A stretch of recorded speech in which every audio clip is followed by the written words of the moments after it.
여러분, 지금 이 영상을 보고 계신 분들 중에 이런 생각 해보신 적 있으신가요? 이제 나이가 너무 많아서 뭘 해도 늦었어. 젊었을 때 했어야 했는데 이제 와서 무슨 소용이야. 오늘 제가 들려드릴 이야기는 68배 나이에 다시 학생이 된 한 남자의 이야기입니다. 퇴직 후 7년 동안 집에만 있던 그가 어떻게 인생의 새로운 장을 열게 되었는지, 그 과정에서 겪었던 좌절과 두려움, 그리고 마침내 찾아온 감동의 순간까지. 이 이야기를 들으시면 아마 여러분도 알게 되실 겁니다. 늦은 도전이란 건 없다는 것을요. 지금 이 순간이 바로 시작할 때라는 것을요. 그럼 시작하기 전에 작은 부탁 하나 드리겠습니다. 이 영상이 도움이 되셨다면 좋아요 버튼 꾹 눌러주시고요. 구독과 알림 설정까지 해주시면 더욱 좋은 콘텐츠로 찾아뵙겠습니다. 여러분의 작은 응원이 저에게는 큰 힘이 됩니다. 자, 그럼 지금부터 시작하겠습니다. 솔직히 말하자면 나도 두려웠습니다. 실패하면 역시 늙었지란 말이 들릴까봐요. 퇴직한 지 벌써 7년이 지났습니다. 아침에 눈을 떠도 갈 데가 없었어요. 리모컨을 집어들고 TV를 켜면 아침 드라마가 나오고 뉴스가 나오고 또 예능 프로그램이 나옵니다. 하루 종일 그렇게 시간을 보내요. 점심시간이 되면 냉장고를 열어봅니다. 아내가 해놓으신 반찬들이 있지만 혼자 먹으려니 입맛이 없습니다. 대충 밥 한 공기에 김치 몇 조각 얹어서 먹고 나면 또 할 일이 없어요. 소파에 앉아서 또 TV를 봅니다. 이게 내 인생의 끝인가 하는 생각이 자주 들었습니다. 회사 다닐 때는 그렇게 바빴거든요. 아침 7시에 집을 나가서 밤 9시에 들어오는 날이 부지기수였죠. 그때는 언젠가 쉬고 싶다는 생각만 했는데 막상 정말로 쉬게 되니까 이게 쉬는 건지 멈춰 있는 건지 구분이 안 됐습니다. 주변 사람들은 다들 이제 편하게 사세요라고 말합니다. 친구들도 가족들도 동네 사람들도. 그런데 이상하게도 그 말이 위로가 되지 않았어요. 오히려 이제 당신은 할 일이 없는 사람입니다라고 선언받은 것 같았습니다. 아내는 요즘 동네 경로당에 자주 나가십니다. 거기서 친구분들 만나서 이야기도 하고 웃기도 하고 그렇게 하루를 보내세요. 나도 몇 번 따라가 봤습니다. 하지만 거기서도 난 어울리지 못했어요. 성호 씨, 화투 칠 줄 알아요? 아니요, 잘 못 칩니다. 그럼 바둑은? 그것도 잘. 대화는 거기서 끝이었습니다. 사람들은 금방 다른 이야기로 넘어가고 나는 구석에 혼자 앉아서 핸드폰만 들여다보다 집에 돌아오곤 했죠. 그렇게 하루하루가 똑같이 흘러갔습니다. 아침에 일어나서 TV 보고 점심 먹고 또 TV 보고 저녁 먹고 자고. 날짜만 바뀔 뿐 내 일상은 변하지 않았습니다. 어느 날 저녁 아내와 마주 앉아 밥을 먹는데 문득 이런 생각이 들었습니다. 우리 마지막으로 대화한 게 언제지? 아내도 나도 말이 없었어요. 그냥 밥만 먹고 설거지하고 각자 할 일하고. 그게 우리의 일상이었습니다. 그러던 어느 날이었습니다. 우연히 동네 도서관 앞을 지나가고 있었어요. 사실 갈 데가 없어서 그냥 동네를 걷고 있었던 거였죠. 그런데 도서관 입구 게시판에 하얀 종이 한 장이 붙어 있었습니다. 시니어 문해력 향상 교실 수강생 모집. 매주 화, 목 오전 10시에서 12시. 누구나 환영합니다. 문해력 향상 교실이라. 글을 배우는 곳이구나. 나는 그냥 지나치려 했습니다. 나도 글은 쓸 줄 아는데 뭐. 초등학교는 나왔으니까요. 그런데 발이 멈춰졌습니다. 왜 멈춰진 건지 저도 잘 모르겠어요. 그냥 한번 가볼까? 하는 생각이 들었습니다. 어차피 집에 가봤자 할 일도 없는데 한 번쯤 가보는 것도 괜찮겠다 싶었어요. 그 생각 하나가 제 인생을 바꿔놓을 줄은 그때는 정말 몰랐습니다. 다음 날 아침 나는 서랍 깊숙이 들어있던 낡은 필통을 꺼냈습니다. 언젠가 손주가 쓰다가 놓고 간 필통이었어요. 그 안에는 연필 두어 자루와 지우개가 들어있었습니다. 손에 쥐어보니 이상하게 설레더라고요. 화요일 오전 9시 50분. 도서관 3층 강의실 앞에 섰을 때 손에 땀이 났습니다. 내가 왜 여기 온 거지? 그냥 집에 갈까? 나 잠깐 망설였지만 이미 여기까지 온 걸 돌아가기는 아까웠습니다. 문을 열고 들어갔습니다. 칠판 냄새가 났습니다. 분필 가루 날리는 소리, 연필 긁는 소리. 모두 낯설고도 따뜻했습니다. 마치 오래전 어렸을 적 학교로 돌아간 것 같았어요. 교실에는 이미 열댓 명의 사람들이 앉아 있었습니다. 다들 저와 비슷한 나이대였어요. 어떤 분은 더 연세가 많아 보이기도 했습니다. 모두 조용히 앉아서 선생님을 기다리고 계셨죠. 어서 오세요, 어르신.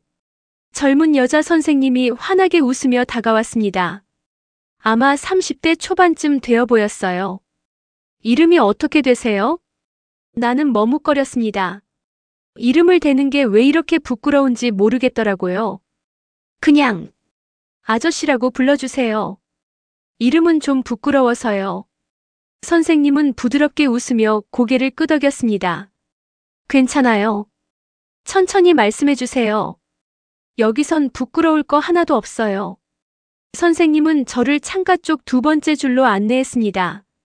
햇빛이 따스하게 들어오는 자리였어요. 의자에 앉으니 책상이 낮았습니다. 초등학교 때 쓰던 그런 책상이었죠. 나는 가방에서 필통을 꺼내 책상 위에 올려놓았습니다. 그 순간 옆자리 할머니가 말을 걸어왔습니다. 처음 오셨어요? 네, 오늘 처음입니다. 저도 처음엔 떨렸는데 다들 좋은 분들이에요. 선생님도 참 잘 가르쳐 주시고요. 할머니의 말에 조금 마음이 놓였습니다. 수업이 시작되었습니다. 선생님은 칠판에 글씨를 쓰시며 또박또박 읽어주셨어요. 우리는 그걸 받아 적었습니다. 간단한 문장들이었지만 막상 적으려니 쉽지 않았어요. 그날 집에 돌아와서 아내에게 말했습니다. 나 오늘부터 공부 다시 시작했어. 아내는 설거지하다 말고 잠시 나를 돌아보더니 작게 한숨을 쉬었습니다. 당신 무슨 공부를 이제 와서 해요? 편히 좀 쉬지 그래요. 그 말이 이상하게 마음을 찔렀습니다. 나는 쉬고 싶지 않았거든요. 나는 살고 싶었습니다. 진짜로 살아있음을 느끼고 싶었습니다. 공부는 생각보다 정말 훨씬 어려웠습니다. 첫 수업이 끝나고 나서는 별로 어렵지 않네라고 생각했어요. 그런데 그건 착각이었습니다. 둘째 날, 셋째 날이 지나면서 점점 어려워지기 시작했습니다. 한글 받아쓰기를 할 때였습니다. 선생님이 천천히 읽어주시는데 바람이 파람처럼 들렸어요. 아니, 분명히 바람이라고 들렸는데 적으려고 하면 파람인지 바람인지 헷갈렸습니다. 연필을 들고 있는 손도 떨렸습니다. 예전엔 이렇게 글씨 쓰는 게 어렵지 않았는데 이제는 한 글자 쓰는데도 시간이 오래 걸렸어요. 글씨체도 삐뚤삐뚤했고요. 옆자리 할머니는 술술 잘도 적으셨습니다. 연필 소리도 경쾌하게 들렸어요. 나만 뒤처지는 것 같았습니다. 나이가 들어서 그런가? 머리가 굳어서 그런가? 자꾸 이런 생각이 들었습니다. 첫 주가 지나고 둘째 주가 되자 슬슬 자신감이 떨어졌습니다. 내가 여기서 뭐 하는 거지?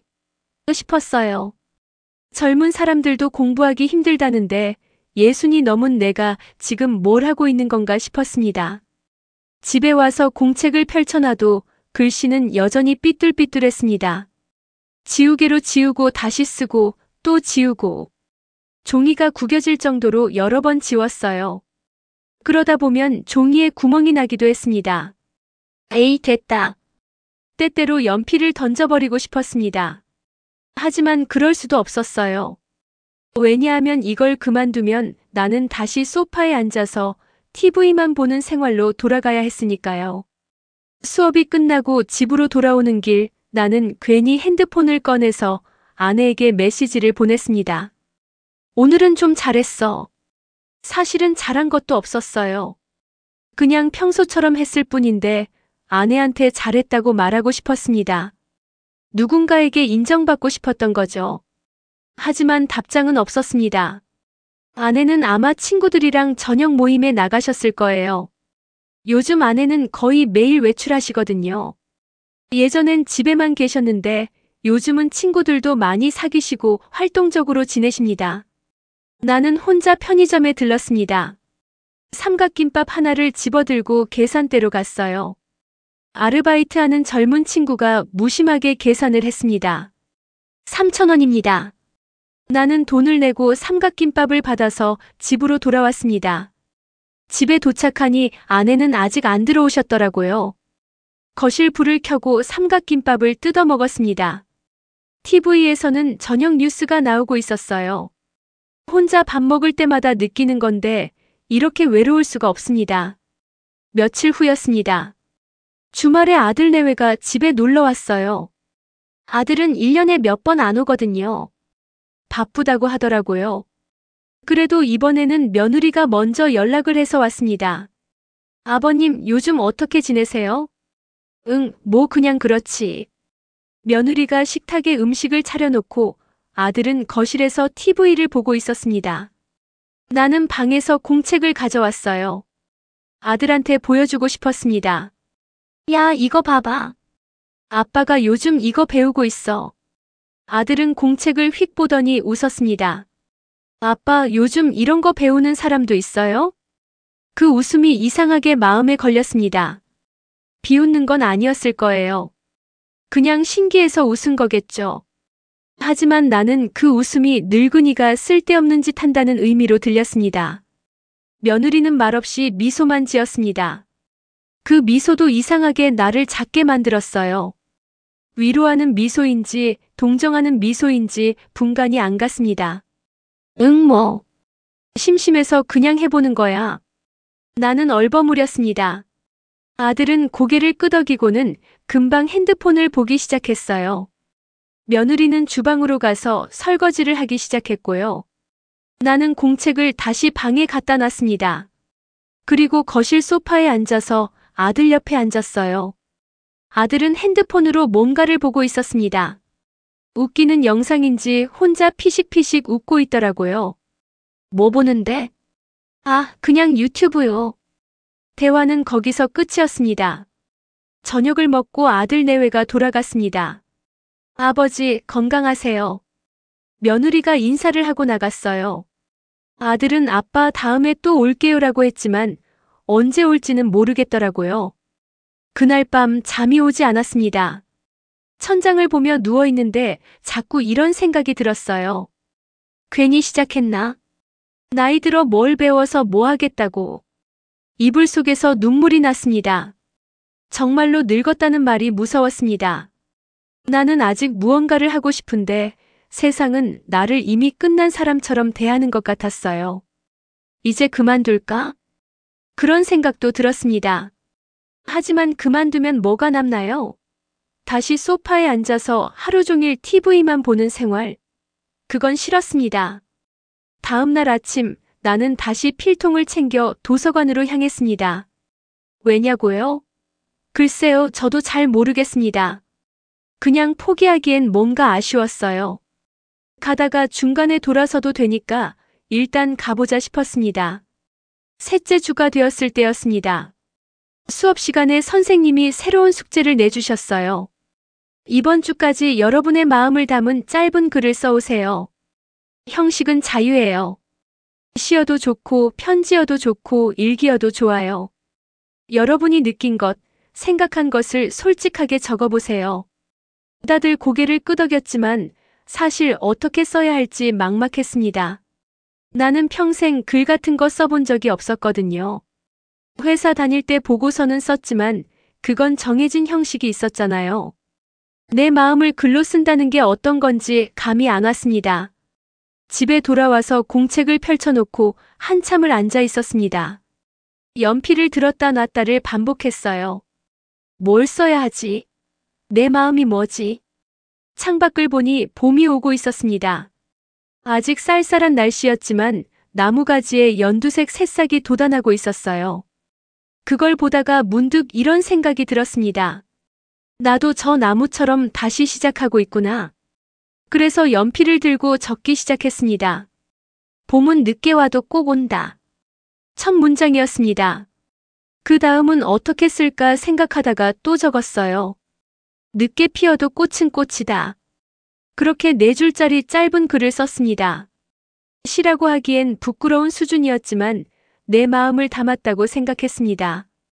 처음으로 내 감정을 글로 표현해 본 것 같았어요.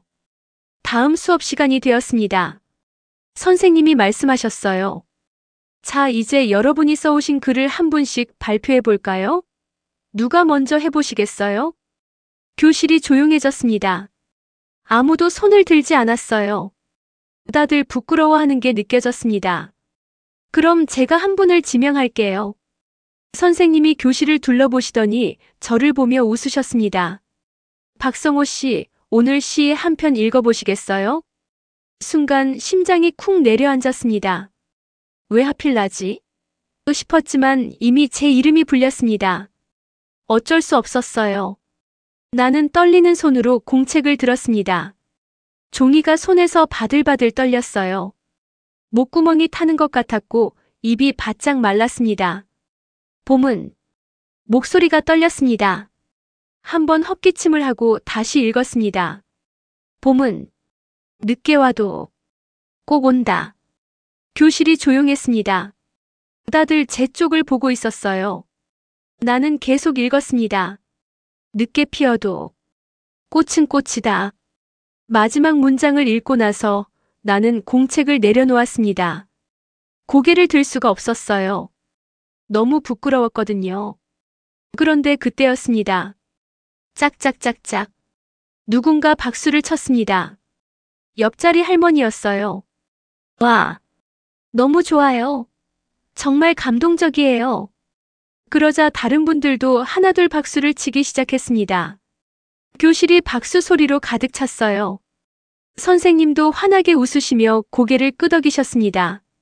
성호 씨, 정말 멋진 시예요. 이게 바로 문학이에요. 여러분의 경험과 감정이 담긴 진짜 문학입니다. 그 순간 내 눈시울이 뜨거워졌습니다. 나는 재빨리 고개를 숙이고 눈물을 참았어요. 하지만 눈물이 뚝뚝 떨어졌습니다. 살면서 이렇게 칭찬을 받아본 게 언제였을까요? 회사 다닐 땐 늘 부족하다는 소리만 들었어요. 박 대리, 이거 다시 해와. 이것밖에 못해? 그런 말들만 들었죠. 퇴직하고 나선 아무도 나를 주목하지 않았습니다. 나는 그냥 아무개 씨 아버지, 아무개 씨 남편 그런 존재였어요. 그런데 여기서 이 작은 교실에서 누군가 내 글을 좋다고 해주다니. 내가 쓴 글에 박수를 쳐주다니. 성호 씨, 괜찮으세요? 선생님이 다가와서 제 어깨를 토닥여 주셨습니다. 네, 괜찮습니다. 감사합니다. 나는 얼른 눈물을 닦았습니다. 수업이 끝나고 집으로 돌아오는 길 발걸음이 가벼웠습니다. 하늘이 유난히 파랗게 보였어요. 길가에 피어있는 개나리꽃도 예뻐 보였고요. 집에 도착해서 공책을 펼쳤습니다. 그리고 새로운 페이지를 넘겨서 또 글을 쓰기 시작했어요. 오늘은 내 인생에서 가장 행복한 날이었다. 그렇게 일기를 쓰기 시작했습니다. 매일 저녁 그날 있었던 일을 적었어요. 처음엔 한두 줄밖에 못 썼지만 점점 길어졌습니다. 오늘 아침에 참새 소리를 들었다. 참 오랜만이다. 언제부터 참새 소리를 듣지 못하고 살았을까? 점심에 아내가 끓여준 된장찌개가 맛있었다. 고맙다고 말하지 못했다. 내일은 꼭 말해야지. 저녁에 뉴스를 보다가 옛날 생각이 났다. 아들이 어렸을 때 내가 회사 일 때문에 운동회에 가지 못했던 날. 아직도 미안하다. 이렇게 하루하루를 기록했습니다. 글을 쓰다 보니 내 인생이 다시 의미를 가지기 시작했어요. 그냥 흘러가던 시간이 아니라 기억할 만한 시간이 되었습니다. 그날 이후 나는 매일 새벽에 일어나 공부를 했습니다. 5시 30분에 알람을 맞춰놨어요. 알람이 울리면 바로 일어나서 세수를 하고 따뜻한 물 한 잔을 마셨습니다. 그리고 책상 앞에 앉아서 공책을 펼쳤어요. 글자를 쓰고 문장을 만들고 내 이야기를 적었습니다. 나는 아직 살아있다. 그걸 증명하고 싶었어요. 나는 끝난 사람이 아니라는 걸, 아직도 배우고 성장할 수 있는 사람이라는 걸 보여주고 싶었습니다. 아내는 처음엔 의아해 하셨어요. 당신 요즘 왜 이렇게 일찍 일어나요? 그냥 잠이 안 와서요. 사실대로 말하기가 쑥스러웠습니다. 나 공부하려고 일찍 일어나는 거야 라고 말하면 아내가 뭐라고 할까봐 걱정됐거든요. 하지만 며칠 지나니까 아내도 눈치를 챈 것 같았습니다. 내가 책상에 앉아서 공책에 뭔가를 적고 있는 걸 보셨으니까요. 어느 날 아침 아내가 따뜻한 차 한 잔을 갖다 주셨어요. 여기 따뜻한 거 마셔요. 고맙소. 아내는 아무 말씀 없이 부엌으로 돌아가셨습니다. 하지만 그 차 한 잔이 나에겐 큰 위로가 되었어요. 아내도 내 편이구나 싶었습니다. 수업 시간도 점점 재미있어졌습니다. 처음엔 어렵게만 느껴졌던 받아쓰기도 이제는 조금씩 익숙해졌어요. 글씨체도 예전보다 많이 나아졌고요. 선생님이 칭찬해 주실 때마다 어깨가 으쓱해졌습니다. 성호 씨 많이 늘었어요.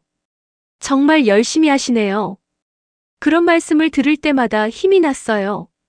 수업이 끝나면 같은 반 사람들과 이야기를 나누기도 했습니다.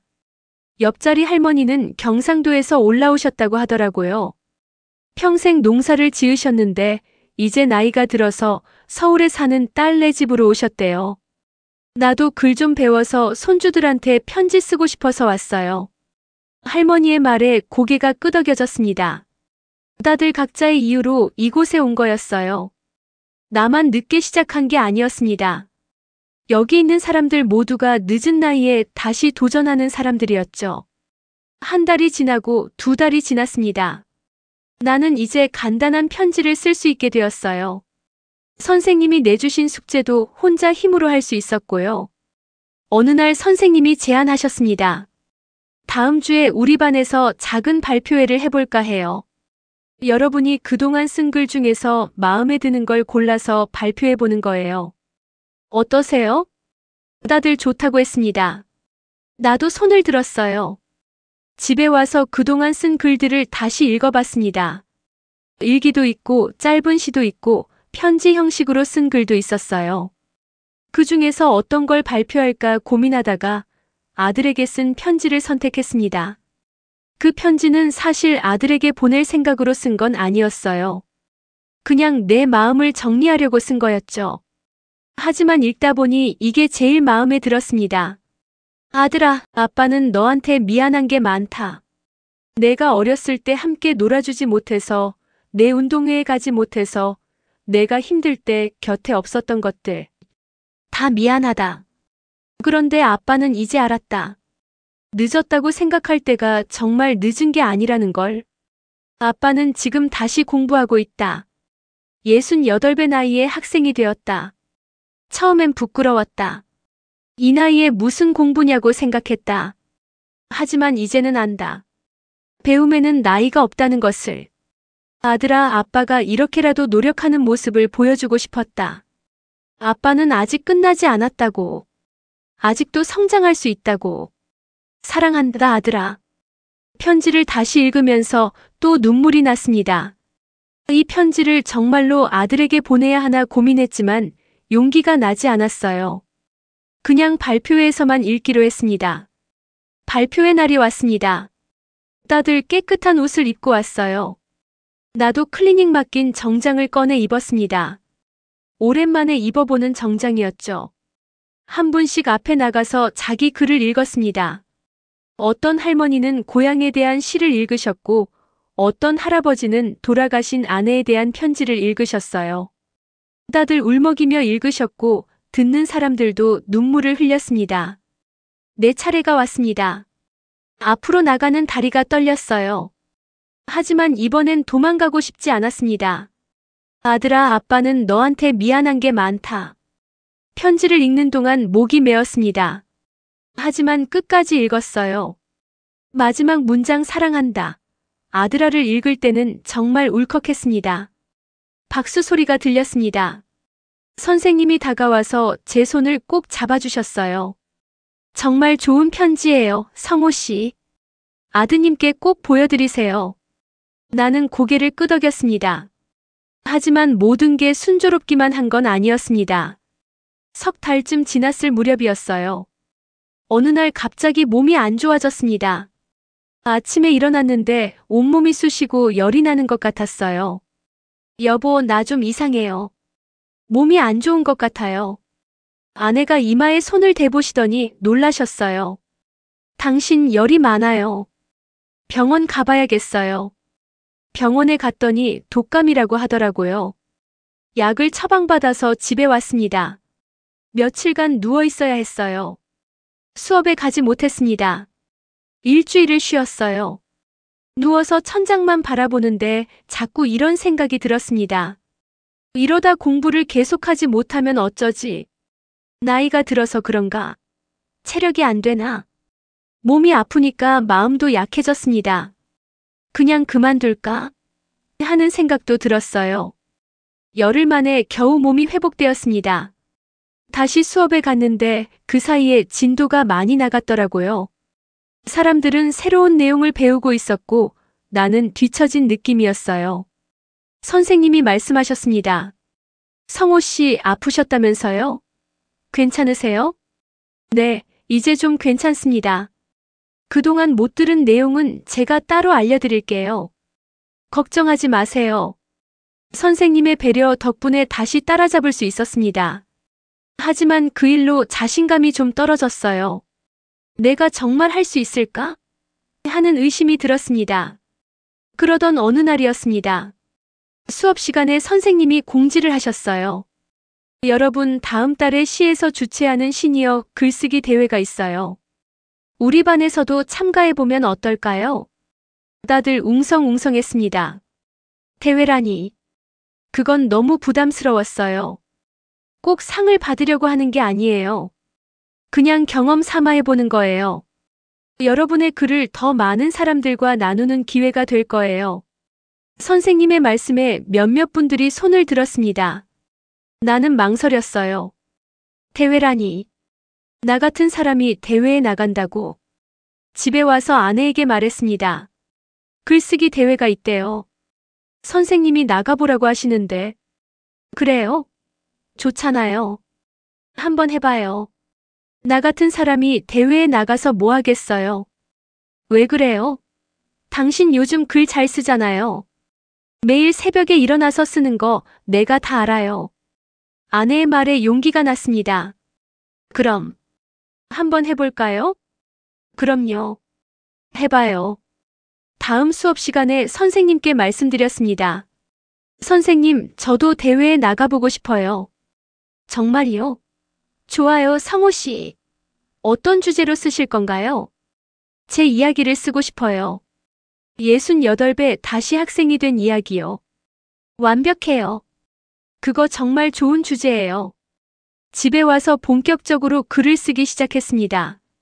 제목은 늦은 도전, 아직 끝나지 않았다로 정했어요. 글을 쓰는 건 생각보다 어려웠습니다. 내 이야기를 어떻게 풀어낼까, 어떤 순서로 쓸까 고민이 많았어요. 지우고 다시 쓰고 또 지우고. 일주일 동안 매일 새벽에 일어나서 글을 썼습니다. 한 문장 한 문장 정성껏 적었어요. 내 삶이 담긴 글이었으니까요. 드디어 글을 완성했습니다. A사 용지 3장 분량이었어요. 선생님께 보여드렸더니 아주 좋다고 하셨습니다.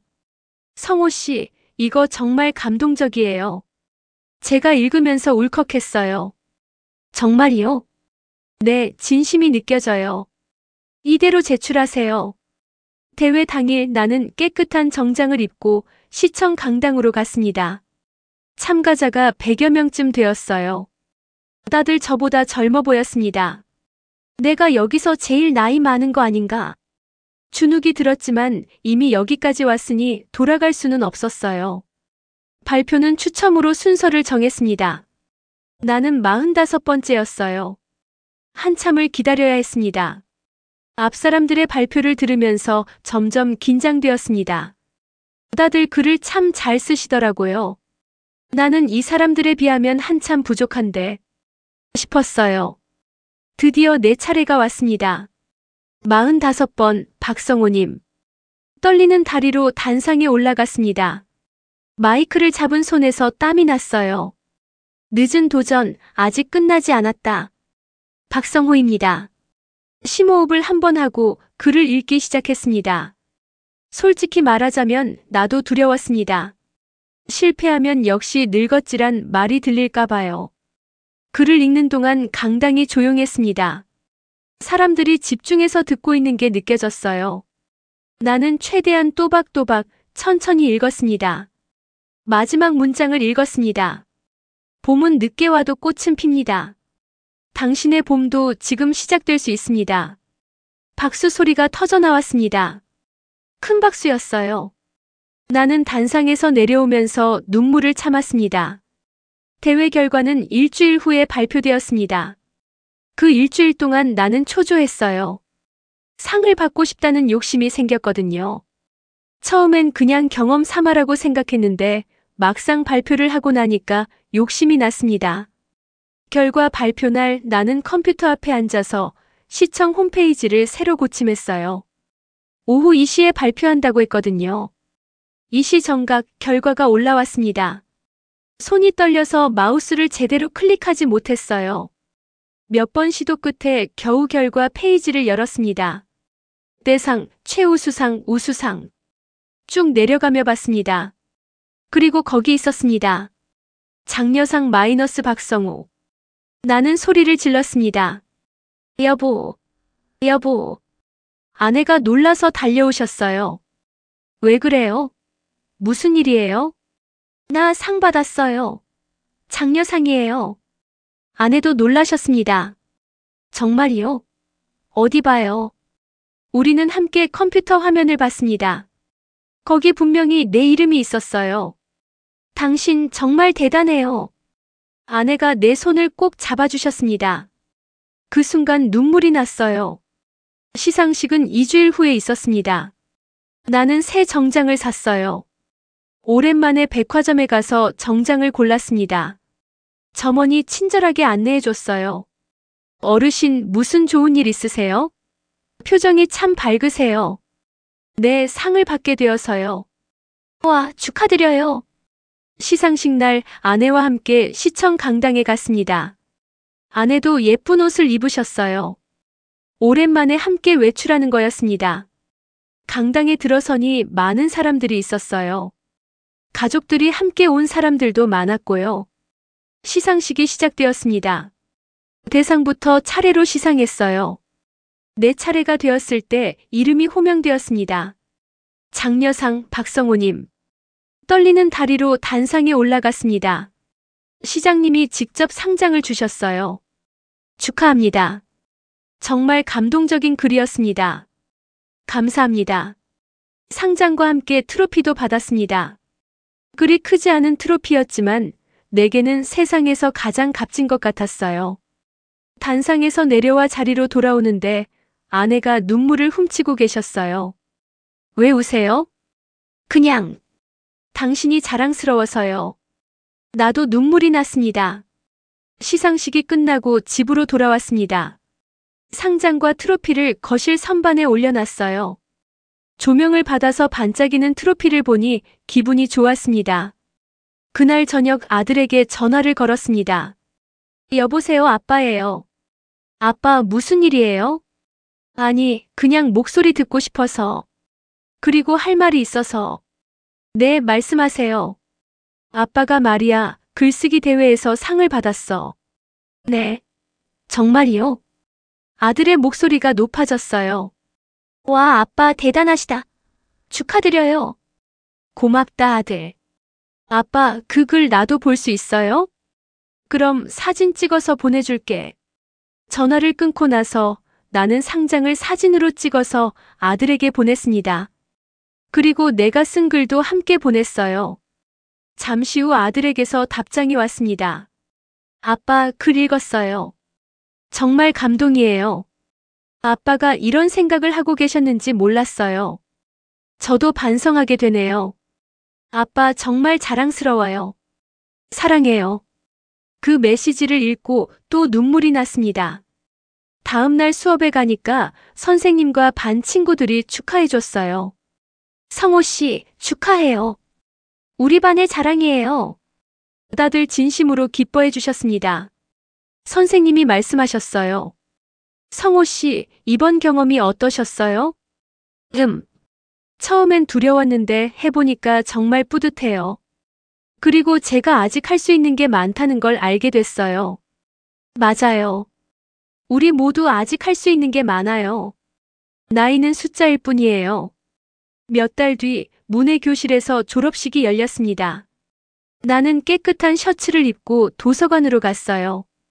아내도 함께 갔습니다. 오랜만에 함께 외출하는 거였죠. 졸업식장에는 우리 반 학생들과 가족들이 모여 있었습니다. 다들 설레고 기쁜 표정이었어요. 졸업장 수여식이 시작되었습니다. 한 명씩 이름이 호명되면서 단상에 올라가 졸업장을 받았어요. 박성호님, 내 차례가 왔습니다. 단상에 올라가서 선생님께 졸업장을 받았어요. 선생님이 악수를 청하시며 말씀하셨습니다. 성호 씨, 정말 수고 많으셨어요. 앞으로도 계속 공부하시길 바라요. 감사합니다, 선생님. 선생님 덕분에 제 인생이 바뀌었어요. 선생님도 눈시울을 붉히셨어요. 졸업장을 받고 자리로 돌아왔습니다.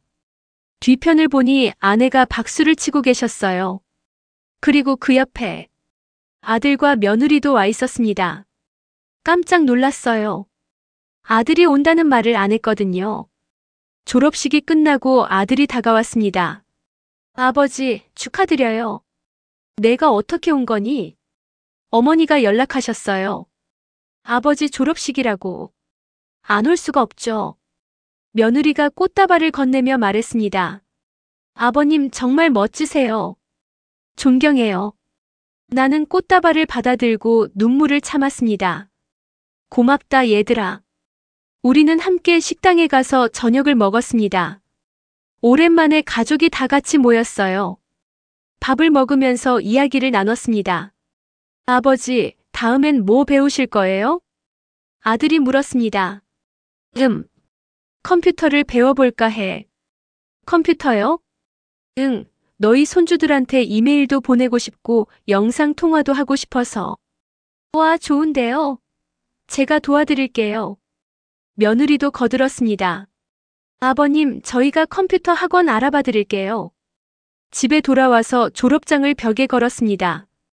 상장과 트로피 옆에 나란히 걸으니 뿌듯했어요. 창밖을 보니 봄이 와 있었습니다. 나무마다 꽃이 피어 있었고 새들이 지저귀고 있었어요. 나는 창문을 열고 깊게 숨을 들이마셨습니다. 공기가 달았어요. 살아있다는 게 느껴졌습니다. 그래, 늦었다고 생각할 때가 진짜로 인생이 다시 시작되는 순간이었지. 혼잣말로 중얼거렸습니다. 지금 나는 컴퓨터 학원에 다니고 있습니다. 일주일에 3번 화요일과 목요일, 토요일에 수업이 있어요. 키보드를 두드리는 게 쉽진 않지만 재미있습니다.